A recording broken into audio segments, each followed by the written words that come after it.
In this exercise, we are going to see the descriptive statistics of the given data. Here, 5 values are given, namely 10, 1, 7, 20, and 3 and 20. I repeat, 10, 1, 7, 3, and 20. 5 values are given. In this Excel sheet, the values are placed in column A. In Excel sheet, columns are denoted in alphabets, rows are denoted in numbers. So column A, first column, value is given in 5 rows. So totally we have 5 data in the given Excel sheet.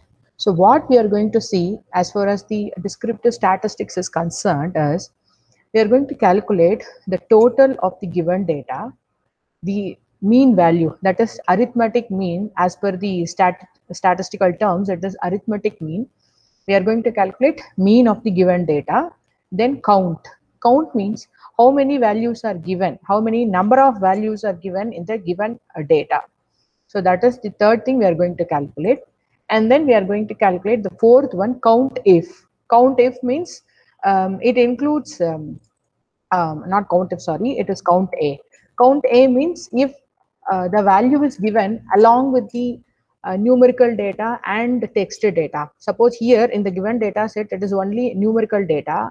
Suppose imagine it is about student data, and it includes the name of the student, mobile number of the student, the subjects that the student has enrolled in the semester, or if it is an employee data, name of the employee, the employee ID, employee email ID, and what is his or her designation, and what is the present pay he or she draws. All those data will be there in the data set. So it is a combination of both alphabets as well as numeric. In computer, we call it as alphanumeric data values are given. If that is given, then how we are going to count the number of values in the given data set. So count is used for calculating only numerical data, numerical values, how many numerical values are there in the Excel sheet. If it is count A, it includes even the string data also. Suppose, as I said, if the name is given, how many names are there and how many values are entered corresponding to the columns. So count A is for both numeric as well as alphabets. Count is only for numerics. And then sum if is for the in computer science, they call it as if is for condition. If else, it's a condition. If something is there and what else, how it has to proceed. So sum if is, we are instructing the Excel sheet to calculate the total of the given data based on certain condition. The difference between sum and sum if is total is known as a sum in Excel. The function name is sum.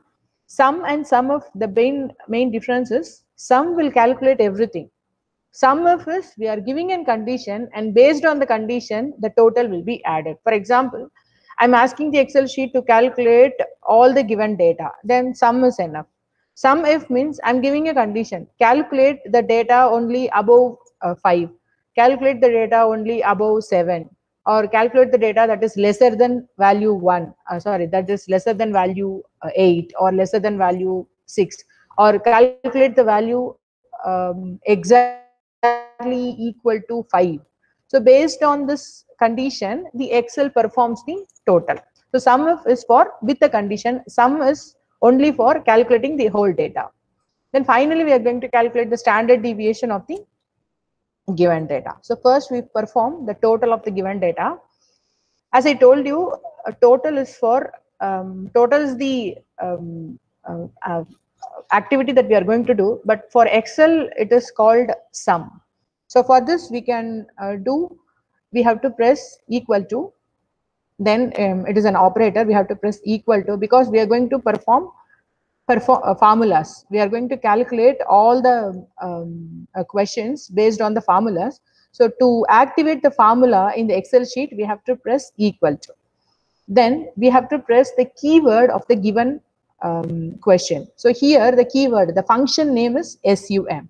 You can type SU. The moment you start typing SU, you can find the number of keywords are appearing on your screen. For example, here it appears as substitute, subtotal, sum ifs, and it goes on. Either you can double click which function you want, or you can type it fully.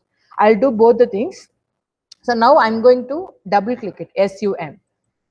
The moment I double click it, we can find an open bracket. A bracket opens with left open, and then select the data range from which data to which data you wanted to give. So here you have two options. Either you can type the alphabet, like the column, the values lying in the column A. So I am pressing column A. The value lies in A1, column A, first row, and then the semicolon. Value goes up to column A, fifth row. Then I'm closing the bracket and I'm pressing enter. So I got the value total, that is sum, as 51. This is one method of calculating sum. And another method is, instead of typing the column range from which column to which column, or from which row to which row the value is spread. This is called a range in Excel. Instead of typing it, you can also use your mouse to drag the values to select the range. For example, here I'm keeping my mouse in column A, first row, and I'm dragging it till the last value. So automatically the Excel cell takes it as from A1 to A5, the value has to be calculated. Then close the bracket. So how many brackets you are opening, and those many brackets you have to close it, then enter. And we got the 41. So one more thing, you can also type SUM and then give this value. Again, you will be getting it. Then the third way of calculating sum is, instead of giving the range from A1 to A5, you can also do this. For example, I'm pressing A1 and then plus. Instead of typing sum, you can also say just press equal to and then give the range of values. So here the value lies between A1 to A5. So I am pressing equal to and then A1, then I'm pressing A2 because A2 value also to be added, then A3, column A, row 3, and column A, fourth value, column A, fifth value, and I'm typing it. Again, I got the same value, 41. So there are three methods of doing it. First one, you have to press the equal to symbol for all the three methods. First method, press the equal to symbol and then type SUM. Then the keywords are appearing on your screen. Double click the keyword which is appearing on your screen and then give the range of values. Second method, instead of double clicking it from your mouse, you can also type the function value, the function. Here the function is SUM. So you can press, you can type SUM and then give the range of values to be added. And the third method, instead of typing SUM, you can type equal to and then give the values from which column to which column, from which row to which row to be added.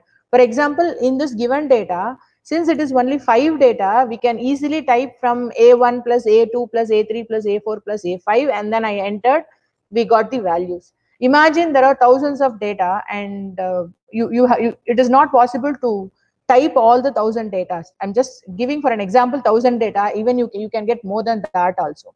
So in that case, the best method is equal to SUM and then select the range of values and close the bracket and press enter. So I would recommend this method. I repeat once again, press equal to SUM and then select the values from which row to which row, which column to which column you have to select. That is called range. Then close the bracket, then enter it. You will be getting the total of the given data.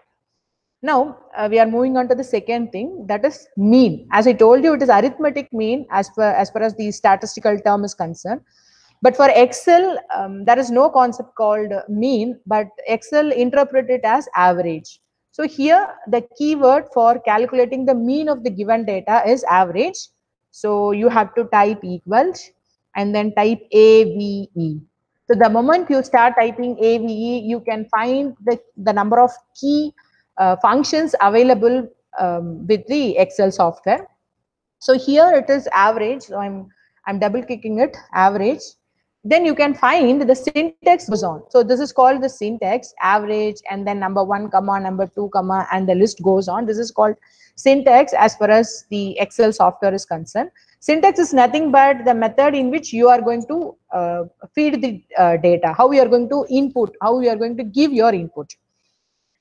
Now we are going to do this average of the given data from A1 to A20. Then I am closing the bracket, enter. So the average of the given data is 8.2. I repeat, press equal to symbol and then type average, then give the range of the given data. Here the data ranges from column A, from first row, to column A, fifth row. So A1 semicolon, I mean colon, and then A5. The range is selected with by using your mouse. You have to drag your mouse till the end of the data, then close the bracket, then press enter. You will be getting mean of the given data.